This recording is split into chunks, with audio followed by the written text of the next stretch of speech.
There are multiple routes available to the player at this point. Recalling the Crestfallen Warriors' advice, a player could be forgiven in thinking that they should return to Firelink Shrine and find a way to descend from there. Oh, somebody rang the bell. Wait, was it you? Well, don't stop now. Only one more, but it's going to be suicide. The key that you find near the church should be the clue that you need to progress, but the gargoyles have probably taken enough time that a new player will have forgotten about it by now.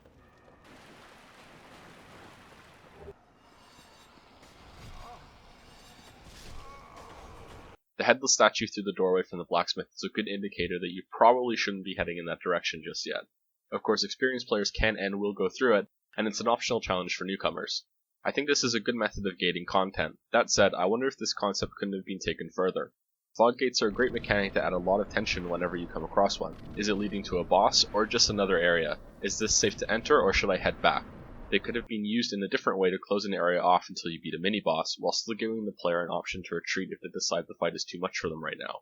Anyway, the intended path forward is to return to the Undead Bird bonfire and work your way back through the Taurus Demon path. This also marks the third time that this bonfire is reused for a completely different level, which I think is excellent level design.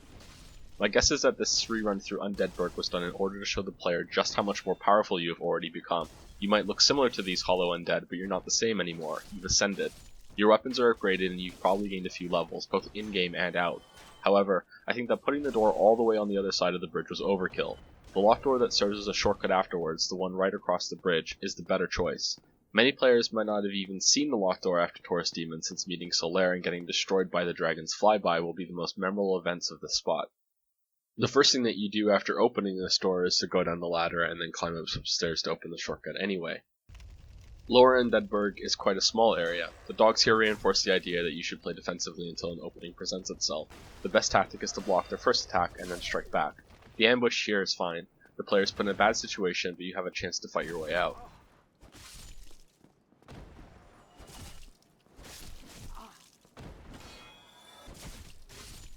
Capra Demon, on the other hand, is the second gotcha moment the game throws at you.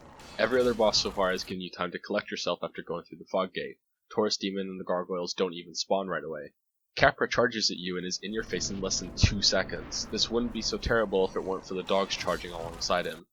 Besides once again having to deal with multiple enemies in a cramped area in the boss fight, the issue here is twofold. The game just taught you to block the dogs and then counterattack, but if you do that here, then Capra is going to slime into you in the very next swing and you'll end up being trapped against the wall. If you choose to roll away instead, you run into the multiple enemy issue with having a very high chance of getting flipped by whatever attack came at you after you rolled away. Capra also tends to strike first with his forward leap, which homes onto you, resulting in some hilariously frustrating moments with him changing directions in midair. This area is so cramped that it's hard to see what's even going on. The tree in particular gets in the way, and is a questionable inclusion at best. The most reliable way to do this fight is to learn the exact angle and timing you need in order to roll safely past both the first dog and Capra, and then run up the stairs and pick off the dogs while praying Capra doesn't do his leap attack when he gets up after you. The other, less reliable method is to have a shield with high enough stability and a decent amount of endurance to block the first 2 hits and hope that you're not pinned after it's over. I have a theory that either the dogs were never meant to be part of this fight, or that Capra was added late in development. My reasoning is that if you come back to this area after killing Capra, the dogs that fought with him respawn in the room as though nothing has changed and that they're not tied to the boss fight. They're just regular enemies for this area. Either way, Capra is a point of contention among discussions online and usually gets infested by trolls who say it's the easiest boss in the game. They then might go on to say that something like Gaping Dragon is a far harder boss, even though that legitimately is one of the easiest bosses in the game. Capra is a cheap gotcha and one of the worst parts of Dark Souls.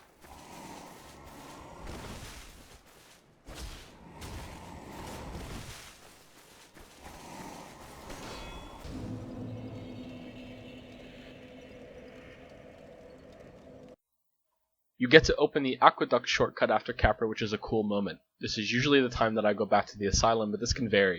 Some new players might not even realize that you can go back at all. The Crestfallen Warrior hints at it if you talk to him enough, but even then, it's not an outright confirmation.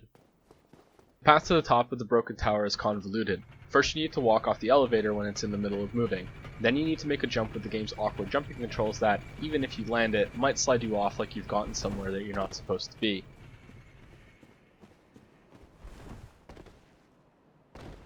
Then you need to jump onto the roof to pick up the key and do another jump back onto the stairs. Then you need to climb up to the nest and curl into a ball and stay there for quite a while, and I do admire From's commitment to secrets. They're rare in today's games and add something to online discussions. I figured this one out on my own, so maybe that's why I have a positive opinion on it. Someone else may not, especially considering that going back to the Asylum is necessary to open up another secret area. You arrive back at the Asylum and have to fight through 4 new hollows that can do a very high damage rush attack if you're not prepared for it. After them, you enter the room where you fought the Asylum demon and run into the third gotcha moment of the game when the floor collapses. If you're damaged from the hollows and chose not to heal because you know a bonfire is nearby, so why bother, then the fall can kill you. Even if it doesn't, the bigger and better version of the demon will get you shortly after landing. You come back to life at Firelink Shrine and have to do the jump and the nest egg thing all over again. There's no warning that the floor will break away. If anything, the long battle you had with the first huge demon slamming its weight into the floor repeatedly should make you trust it even more, not less. The hollows nearby also don't make it fall when they walk over it, so it's not even internally consistent. It's another cheap death that the game really didn't need to have. The boss itself is strange. It's the same model as the Asylum demon, but it has a different moveset. It has a huge health pool and ends up being very tedious. The way to kill him is to coax him into attacking and then dash back in when it's safe to get 1 or 2 hits in before repeating the entire thing. I'm not even sure what the boss is using for damage. Is it sound or some sort of magic? The range on it is huge. After killing him, you can explore the Asylum and have 2 more chances at Black Knight loot. There's also a ring here that allows you to walk at normal speed through shallow water and mud. Back through the aqueduct, you'll find the entrance to the depths. This area is the prelude to Blighttown and has another gotcha moment, one of the game's more notorious ones actually. The trend that I noticed while replaying the game for this video is that there's at least one of these shitty moments in just about every area. I want to reiterate that I think ambushes in the game are perfectly fine and even enjoyable. The fall into the basilisk's den can be avoided and is fair, however, if you explore the entire area you will eventually encounter them anyway and have a good chance of being cursed.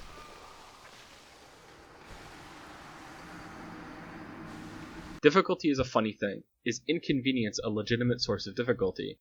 If so, I wonder why the game doesn't have limited lives. It even matches the lore. You lose a little bit of your humanity each death until you go hollow and get a permanent game over. How about if your weapons break, they're broken forever because you didn't repair them when you had the chance? Nothing transcends death the way that curse does. Nothing before this moment and nothing after it. This effect is so bad that the game plasters a huge warning over the screen like the Microsoft Office paperclip when you come back to life that tells you how to get rid of it. Imagine that happening at any other point in the game.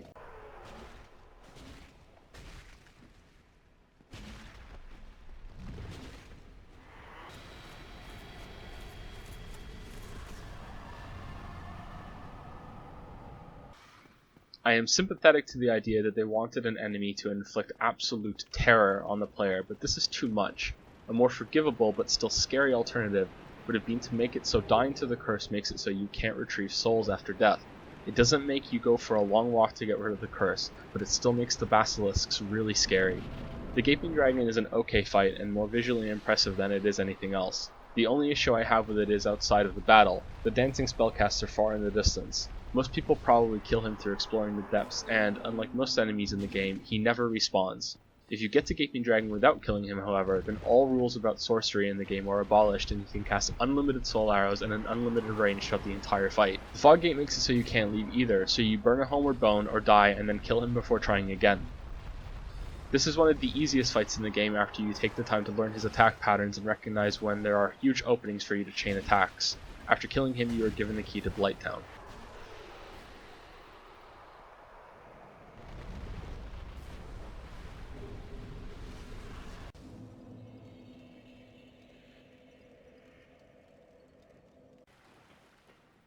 I've always liked the effect of the light changing when you open the door to Blighttown. The area is so infamous that if you've heard anything about the game, it's probably about this place.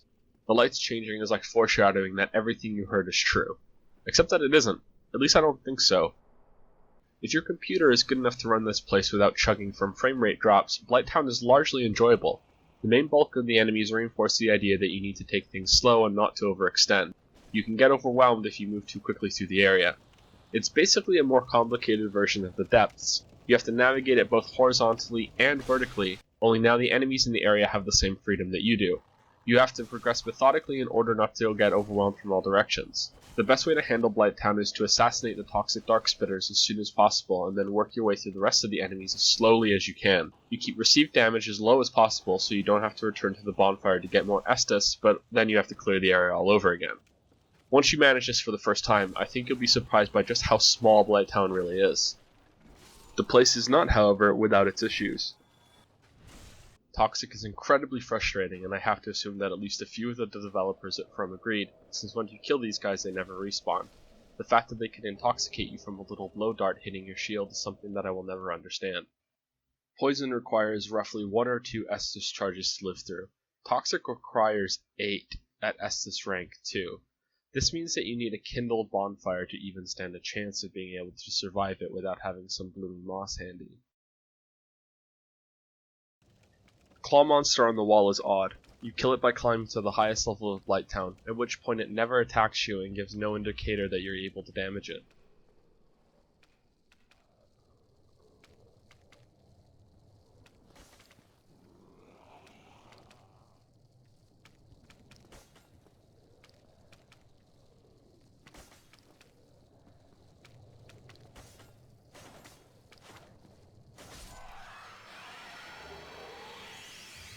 The poison mosquitoes show up when you've descended closer to the swamp.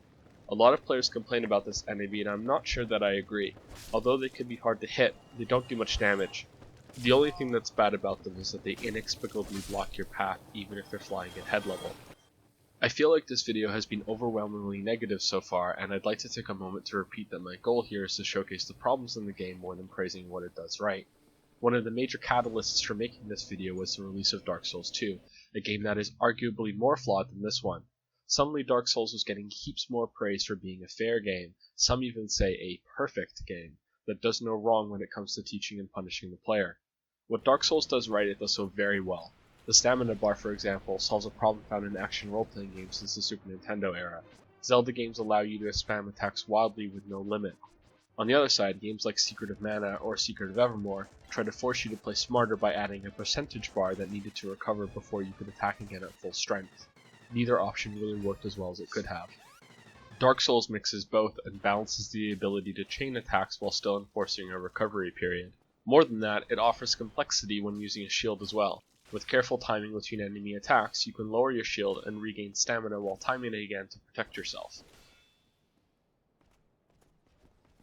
There's a poison swamp at the bottom of Blighttown that slows your movement speed unless you wear the ring from the Asylum. I think that the importance of this ring can sometimes be overstated. Even with it on, it's unlikely that you'll make the journey from the bonfire to the boss without being poisoned. It's a mildly annoying gimmick that makes me just run past all enemies in this area and go straight for the fog door. Quelag is the boss of Blighttown and is the first one in the game that I consider flawless. Her attacks leaving lava on the ground add a fresh layer of complexity not yet seen in the game. She has quite a few other moves too that require the player to actively move away from her instead of just relying on blocking and dodging. The only thing that comes close to cheap during this fight is that you can sometimes get caught in her legs with no quick way out. This usually ends up being when she does her big AoE blast. This boss is the best example so far of what I genuinely wonder is an intentional deception on the part of the game. As I've mentioned several times, the early sections of Dark Souls teach you to be cautious and to approach new fights slowly and calmly. For the most part this is a good practice, but there are several key exceptions. I mentioned dying to the Black Knight a lot in Undeadburg on my first playthrough. The reason for this is that slow, methodical style of play, or, what might be more accurate, fear. It's easy to fall into a trap of trying to keep your distance from larger enemies when this is the opposite of what you want to do. Quelag's attacks can go right over your head if you're close enough. Circling a Black Knight for an easy backstab can also only be done if you stay in close. This is the case where the technique of lowering and raising your shield can help a lot. The game teaches you to be careful and paranoid, but really rewards a player who shows courage enough to get stuck into enemies and figure out how they work up close. Most enemies are larger than you and therefore have a greater range, meaning that you're often giving them more of an advantage by keeping your distance. Dark Souls wants you to be cautious during exploration, but brave and decisive during combat. I'd like to think that Quelag intentionally closing the distance with you in order to swing her sword over your head was a deliberate and subtle way of communicating this to the player. I'd like to think that, but it's more likely that I'm reading too much into it. Either way, It wouldn't surprise me if many players don't learn this lesson until late in the game, or perhaps never learn it at all. It was an important moment for me during Quelag, and was a point when my view on the game changed. There's a similar deception found in the lock-on mechanic. This came as a huge surprise to me. It's not something that's optimal all of the time. I'd go as far as to say that its usage should be split about 50-50 throughout the game, and this is something that didn't click for me until I played Dark Souls 2. Your movement is much freer without the lock, and you can position yourself for counterattacks after a roll much easier. It also solves some of the camera issues people have. Once again, I'm not sure if this was intentional. If so, this is one case that I'll say the game failed hard in teaching the player that the lock-on is an optional tool meant to be toggled just as much as raising your shield. For examples, while fighting the Stray Demon or the Iron Golem, staying locked on is possibly one of the worst things you can do and will work against you. Of course, if you're playing a heavy tank character with a great shield, then it's unquestionably better to stay facing the enemy. With Quelag dead, you ring the second Bell of Awakening. By my estimation, this is roughly the end of the first third of the game.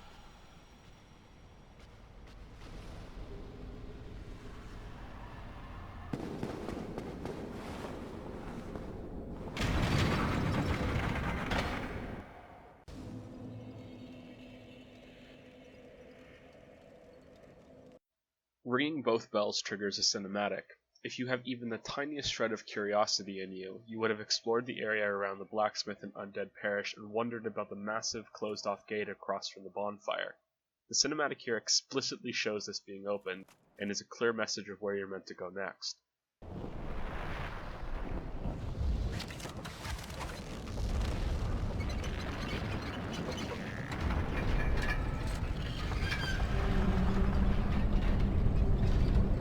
Firelink Shrine also changes. A large serpent has appeared who will give you some advice, but speaking to him is optional. However, we're getting ahead of ourselves here, since we're still in Quelag's domain. There's a bit of a journey before we get to Sense Fortress. Climbing out of Blighttown isn't as challenging as climbing down, but the way out is not without its difficulties. The elevator looks like something that's ready to fall apart at any second. At the top, you have an occasionally treacherous exit onto a raised platform that makes me wonder how a series of ladders wouldn't have been better in every way. There's a lone little fire dog and a hamster wheel hilariously powering the whole thing. I appreciate From's attempt at making the world make sense, but this part is pretty laughable. There's a section on the climb up that is one of the most difficult in the game to do without taking damage and or dying. There are a lot of toxic spitters and a whole pack of fire dogs. They're guarding a Firekeeper soul, which is one of the more valuable treasures in the game. Continuing up, you make it to the Valley of Drakes. New players may not know they're so close to Firelink Shrine and may go exploring instead, and end up dead from the sleeping dragon that triggers when you pick up the Dragon Crush shield.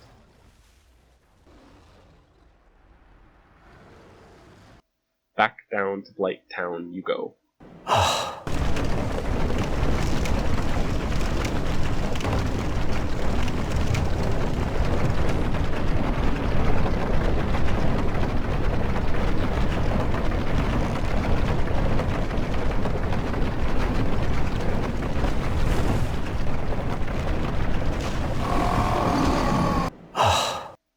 This is the first of a few times that I will ask this question, and it is not entirely rhetorical if anyone watching has the answer. What exactly is the intended method of killing this dragon? Because I could never do it without resorting to cheesing with arrows or spells. I hope that this couldn't possibly be the way the developers envisioned. The way back to Firelink Shrine requires crossing over these planks of unsupported wood. This will be the last time I point this sort of thing out because I don't want to waste much of the video with all of the examples littered throughout the game. But this is the nail in the coffin for those who think you should be reading the environment for hazards. Black marks on the bridge mean fire. The floor in Asylum gives way only when you step on it. These delicate planks of wood that don't fall apart, here I am rolling on them. Here I am rolling on them in a full set of armor that weighs more than a small house.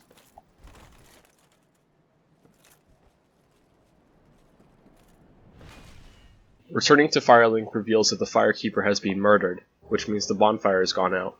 Which doesn't really make sense since there's about a dozen other bonfires in the game that are burning just fine without a nearby Firekeeper. You can upgrade your Estus Flask with your shiny new soul, and you continue to the elevators into Undead Parish. The large ember was located in the depths. There are also quite a few large Titanite shards in the areas you just cleared, which makes upgrading to the next tier of weapons feel natural here. Once again, I have to commend the level design. Sense Fortress is not an easy section of the game, and it is right next to the smith, so you are encouraged to upgrade your gear as well as your character. You also have another opportunity to tackle the headless statue and clear through Darkroot Garden.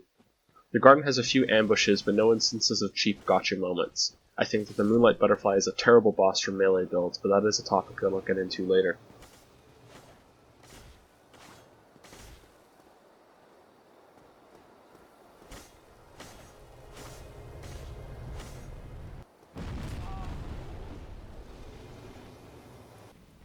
Now is also a good time to find and kill Havel, who is probably the most difficult mini-boss in the game for first-timers who aren't confident enough to circle strafe. I used to try killing this guy as soon as I could on fresh runs and end up extremely frustrated. He's buggy, as you can see from the footage playing right now.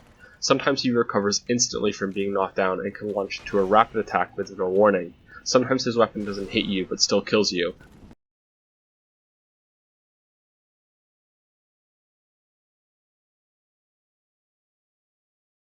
I recently killed him as a spellcaster for the first time and was sorely disappointed by how that fight went. Sense Fortress is probably my second favorite area in the game after Undeadburg. It's also where I died more than anywhere else my first playthrough. It introduces the Stinkmans 2 at a time, which already put a negative point against it, but their attack patterns are not so different than what you've seen so far in the game, and you're able to use their own arrow trap against them. Inside, you have to get across a narrow bridge while darting through swinging blades. Then you have to fight a Stinkman while being smart enough to keep out of line of sight of the lightning snake on the upper bridge. There are a few cheap tricks you can use to kill this guy, running back and luring him into a swinging blade for one, but that takes a while and you're better off perfecting your skills of blocking while regaining stamina and striking back whenever there's an opening. There are more traps deeper into the fortress, but all of them have triggers that you could see beforehand. The place is fair, and even though my past self may be cursing me for saying so, my death spiral that happened here on my first time was because I was bad, and not because the game was unreasonable. The only problem with this place are its obligatory gotcha moments, the Mimic chest and the elevator with spikes in the ceiling. The Mimic might be the only gotcha mechanic in the game that I actually like. They're a common monster in games, and the ones in Dark Souls are particularly terrifying. I do know that the messages on the floor around him may serve as a warning, but I don't think it's fair to have the player rely on those, especially when many are intentionally misleading, or you might be playing offline. The same goes for the intended method to tell them apart, the way the chain is stretched forward instead of curved on the floor. This is a way for experienced players to check each chest, but for a new player this might as well not exist at all. The elevator is pretty cheap, and once again, people like to defend it like they did the Hellkite Dragon attack by saying there's blood on the elevator, as if there isn't blood all over the place throughout the rest of the game. Touching bloodstains is even a core component of the online system. I know the blood looks a little different, but we're talking about making a great cognitive leap about a patch of red on the floor that you see only briefly before getting on the lift. My first time through, I didn't find the hidden bonfire before the Iron Golem, nor the shortcut in the cage elevator. I like to think that there's at least one person watching right now who is saying, "Oh, what cage elevator shortcut?"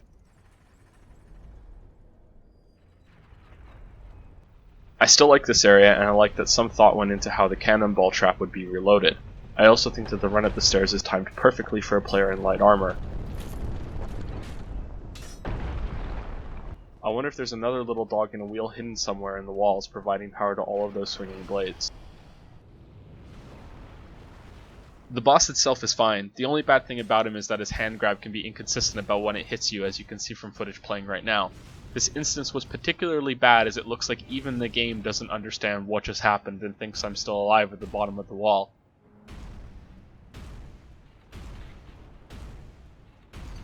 Getting back to the boss after that, it even put my bloodstain down there and I couldn't reclaim any of my souls.